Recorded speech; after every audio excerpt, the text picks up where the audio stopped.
Turning to Mr. Hebert. Chair, Mr. Langtree, I appreciate you being here to give us your insights into the strengths and weaknesses of our Canadian Human Rights Commission system. Given the shortness of today's witness time, I would ask that you be willing to provide answers in writing to questions that we submit to you after this proceeding. Would you be okay with that? Great. And I also have more questions than I have time for, so I really urge you to keep your answers as brief as possible. Thank you. I note that in recent years, the Commission and the Tribunal have conducted secret hearings to withhold evidence from defendants, to conceal the names of accusers, and to even exclude a defendant from portions of his own hearing, among other things.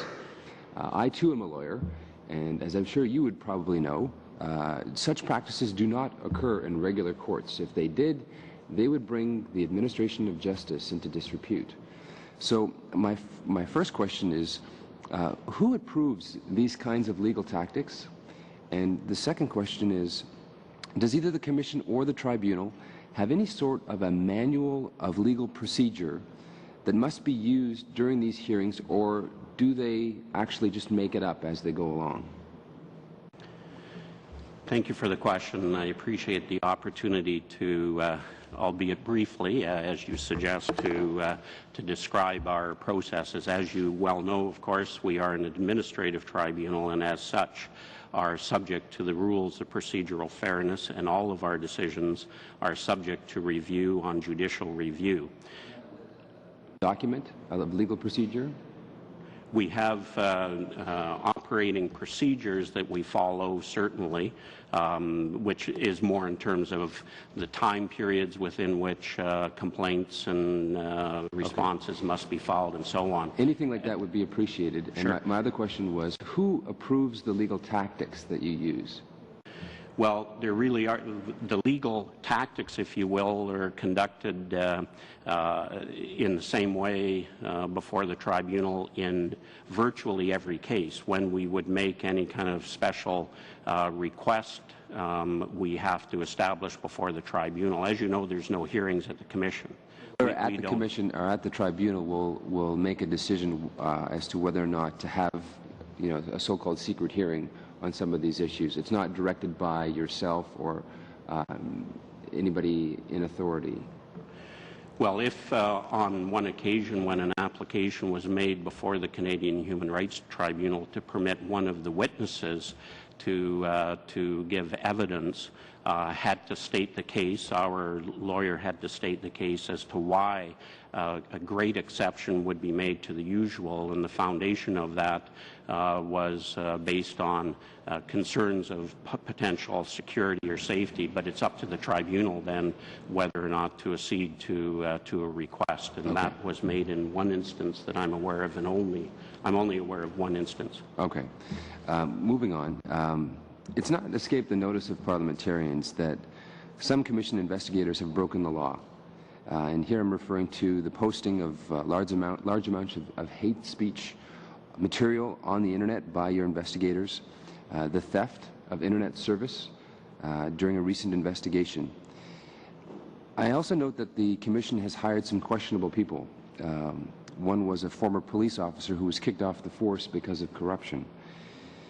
An internal governance audit in 2003 gave the CHRC a failing grade for ethics, and it was found not to have had an ethics code or manual in 2003. Since that time, has the CHRC adopted an ethics code? And if so, would it apply to the screening of potential hires? Would it have prevented the hiring of a corrupt individual? Just if I might be permitted to respond to the preamble before the question. The fact of the matter is that some of the information that has been in the media and some of the descriptions of what we have done, we feel are untrue. And as part of our special report, we have detailed what our process is. For example, the allegation of the theft of the Internet That was untrue, and the RCMP investigation and the Privacy Commissioner investigation both came to the determination that there was either no evidence or insufficient evidence to proceed further. In terms of our code of conduct and ethics and the like, we are subject to, of course, all of the Government of Canada codes of ethics, codes of conduct, all of the legislation pertaining to all of our employees. We do not post hate messages, and I can tell you that the Commission would not condone any of our employees doing so. Thank you. Now, your website tells us that just 2% of complaints, each year are Section 3 hate speech complaints. This indicates that so-called hate speech complaints are a relatively minor portion of what the Commission does.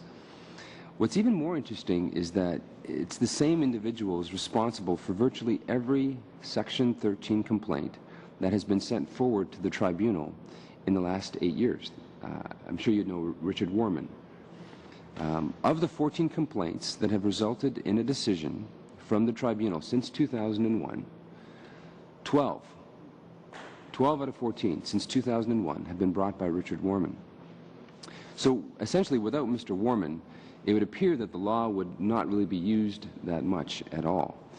Is it true that Richard Warman has received over $50,000 in awards through the tribunal process over the years? And is it also true that the Commission has given him thousands of dollars more in expenses as a so-called witness to his own complaints? I can honestly say I'm not aware of what awards Richard Warman, as you know, we're not the tribunal. I do not know. I do not have a number. We can certainly look into that. I certainly have no knowledge of any amounts that the Commission has paid to Richard Warman. I'm not aware of that, and I certainly can seek that information and provide it to you. Very much appreciate that. Thank you very much. It certainly would be suspicious to have an individual who was a former employee being paid to be a witness at his own complaints and then receiving such awards. In your recent memo to Parliament last week, you claimed, as you did earlier today, that there's no hierarchy of rights, only a matrix of rights in which all rights are equally important. But our Charter of Rights and our Bill of Rights both list freedom of expression as a fundamental right, one that takes precedence over other values in society. Why does the CHRC not believe that freedom of expression is a fundamental right? Follow-up question. In the report, you also indicate that freedom from hate is a priority that's given equality to freedom of speech. This concept of freedom of hate is in the title of the document. Could you tell me where in the Charter or where in legal context in Canadian law does this freedom from hate exist, or where was it first described or invented? Two questions. I can't give you the origin of where that existed, but certainly, obviously, from our perspective, it came from Parliament in terms of our mandate to deal with hate on the Internet. Section 13 is a creature of statute, as you know, and came from the mandate of Parliament. In terms of the balancing and the limit, that was, as you know as well, considered head-on in light of the Charter by Taylor, by the Supreme Court of Canada in Taylor in 1990. And the decision at that time of the Supreme Court, they released both the Taylor and Keegstra decisions on the same day, and they upheld the constitutionality of both Section 13 of the Canadian Human Rights Act as well as Sections 318, 319 of the Criminal Code of Canada. So it is based on that, and then again, as I had referenced, the 2001 amendment to our Act, again by Parliament, as part of the Anti-Terrorism Act to expressly state that it did cover hate on the internet, which the tribunal had already determined was the case. So we take the mandate from Parliament, and we take the balancing, if you will, and the restriction on freedom of expression from the court cases. These are not decisions that are taken by the Commission.